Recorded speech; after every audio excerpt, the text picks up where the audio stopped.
Okay, real talk. You've been showing up to leg day religiously. Hip thrusts, donkey kicks, Bulgarian split squats, the full menu. You look cute in your matching set, your form looks solid in the mirror, you're definitely sore the next day.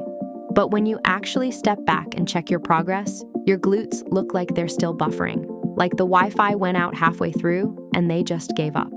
Here's what nobody tells you. You're probably making one of these 5 mistakes that are actively sabotaging your booty gains. Mistake number 3 is going to surprise you because almost everyone does it, but they're all fixable starting today. Let's get into it. Your glutes are the largest muscle group in your body. They should be the star of the show, the Beyoncé of your posterior chain. But for most of us, they're backstage scrolling Instagram while the hamstrings and lower back are doing all the work like unpaid interns. And this goes beyond aesthetics.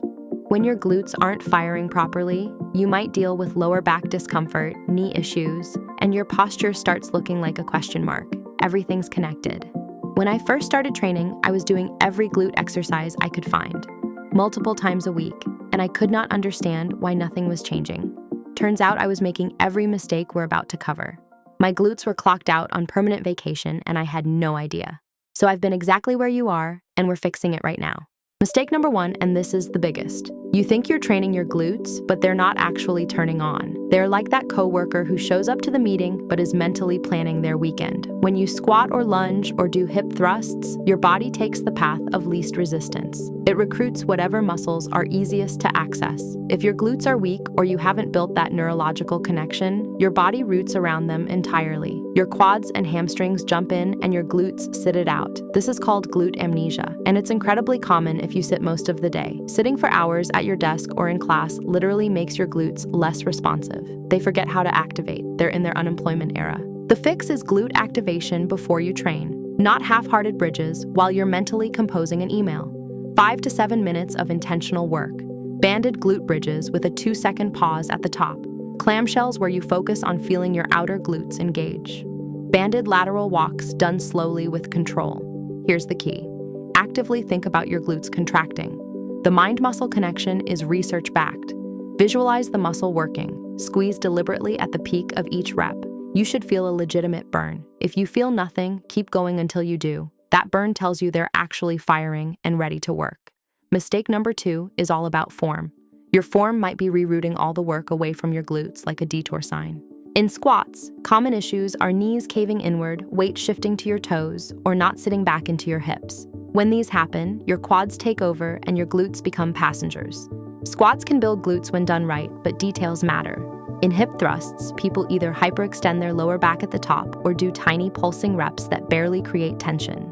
Tempo matters. Rushing through reps cuts your time under tension in half. In lunges, if your front knee shoots past your toes or you lean forward too much, the load shifts to your quads and knees instead of your glutes. Here's the fix. For squats, think about sitting back into an invisible chair behind you. Chest stays lifted, core stays braced, push through your heels. At the top, squeeze your glutes hard for a second. For hip thrusts, set up with shoulder blades on a bench, feet flat about hip width apart. Drive up and create a straight line from shoulders to knees, not an arch, a straight line. Squeeze at the top for 1 full second, then lower with control. 0 bouncing. For lunges, keep your front knee tracking over your ankle. Torso stays upright. Drive through your front heel to stand back up. That's where your glutes do the work.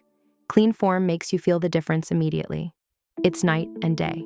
Now, mistake number 3, and this is the surprising one. You're doing the exact same routine over and over. Maybe 3 months, maybe 6, maybe longer. Routine feels comfortable, but your glutes are bored. Your muscles are adaptive. When you repeat identical workouts with identical weights week after week, your body stops needing to change. No new stimulus means no new growth. You've plateaued. Here's what most people don't know. Your glutes are actually 3 separate muscles.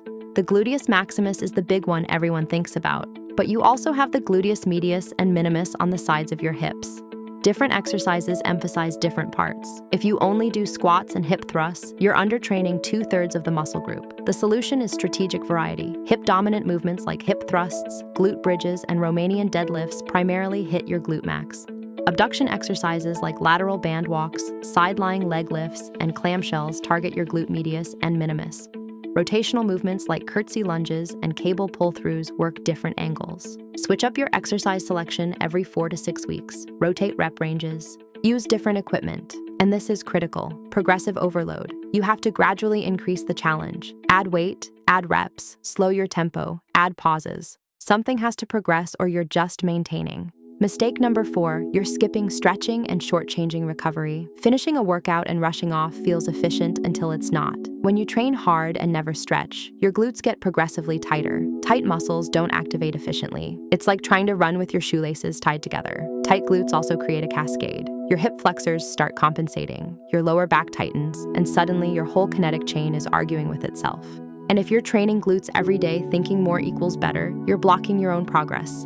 Muscle growth doesn't happen during the workout, it happens during recovery. The workout creates the damage and sends the signal. Rest is when your body repairs and builds back stronger. Here's what to do. After every glute session, spend 5 to 10 minutes stretching. Pigeon pose is elite for glutes. Figure 4 stretch lying on your back. 90-90 stretch if your hips allow it. Hip flexor stretches because everything's interconnected. Hold each stretch for at least 30 seconds and breathe into it. For training frequency, give your glutes 48 hours between intense sessions. 2 to 3 times per week is plenty. And sleep is non-negotiable. Aim for 7 to 9 hours. Your body cannot build muscle without adequate sleep. Final mistake. You're either using weights that are too light or going too heavy with compromised form. If you can breeze through 20 reps without breathing hard or feeling challenged, the load is too light. For muscle growth, you want to reach fatigue in the 8 to 15 rep range.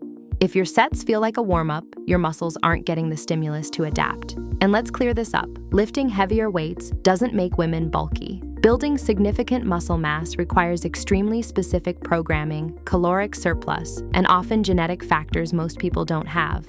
What lifting appropriately heavy actually does is build strength and muscle tone. On the other hand, loading up weight you can't control leads to form breakdown and potential injury. If you're struggling to control the weight or your technique is falling apart, you're not training your glutes effectively, you're creating risk. The solution is finding your sweet spot. Choose a weight that's challenging, but allows you to maintain perfect form throughout the set. The last 2 to 3 reps should feel difficult. You might make faces, you might need to focus, but you should still complete them with solid technique. General guideline: if you can easily do more than 15 reps, increase the load. If you can't complete at least 8 reps with clean form, decrease it. Once you can consistently do 12 to 15 reps properly, that's your signal to progress. Also, different exercises require different weights. Your hip thrust load will be much heavier than your lateral band walk resistance. That's completely normal. Quick pause for real talk. Building glute strength takes consistent effort over weeks and months. It means showing up even when motivation is low, even when you're tired, even when Netflix sounds better than the gym. But every session where you show up with good form matters. You might not see dramatic changes immediately, and that's normal. But your body is adapting. Your strength is increasing. Many women find that the confidence they gain from getting genuinely strong matters more than any physical change. That feeling of being capable and powerful transfers into everything else you do. Your journey is uniquely yours. Comparing yourself to fitness influencers with completely different genetics, training history, and professional lighting doesn't serve you. Your body is already incredible. We're just optimizing how you train it. All right, this is where we put everything together into an actual plan you can use. Start every session with 5 to 7 minutes of glute activation, banded glute bridges, 2 sets of 15 with a 2-second pause at the top, clamshells, 2 sets of 20 per side, banded lateral walks, 2 sets of 10 steps each direction. This wakes up your glutes and primes them to work. Then your main exercises. Hip thrusts, 4 sets of 10 to 12 reps. This is your primary glute builder. Shoulders on a bench, feet flat and hip width apart. Drive through your heels, create a straight line at the top, squeeze hard for 1 second, control down, no bouncing. Bulgarian split squats, 3 sets of 10 per leg, back foot elevated, front foot planted. Lower until your front thigh is roughly parallel to the ground, then drive through your front heel. Torso stays upright. These are challenging but incredibly effective. Cable or band pull-throughs, 3 sets of 15. Hinge at your hips while keeping your back flat, then drive your hips forward with a strong glute squeeze at the top. This trains hip extension, a primary glute function. Lateral band walks, 3 sets of 15 steps each direction. Stay in a slight squat and maintain constant band tension. These specifically hit your glute medius, which shapes the side of your hips. Single leg glute bridges, 3 sets of 12 per leg. 1 foot down, other leg extended. Drive through your planted heel and squeeze at the top. These help identify and fix strength imbalances between sides. Important notes. Warm up first. Control the lowering phase of every rep. Rest 60 to 90 seconds between sets, and progressively increase the challenge over time. Quick recap. Mistake 1. Not activating your glutes before training so they never turn on. Mistake 2. Form issues that send work to your quads and hamstrings instead. Mistake 3. Doing identical workouts without variety or progression. Mistake 4. Skipping recovery and stretching so your muscles stay tight and underperform. Mistake 5. Using the wrong weight for your current level. Fixing even one of these can create noticeable improvement. Fixing all 5 completely changes your training effectiveness. Drop a comment and let me know which mistake hit home for you. Was it the glute amnesia, the form breakdown, the 6-month plateau? I'm genuinely curious what resonates.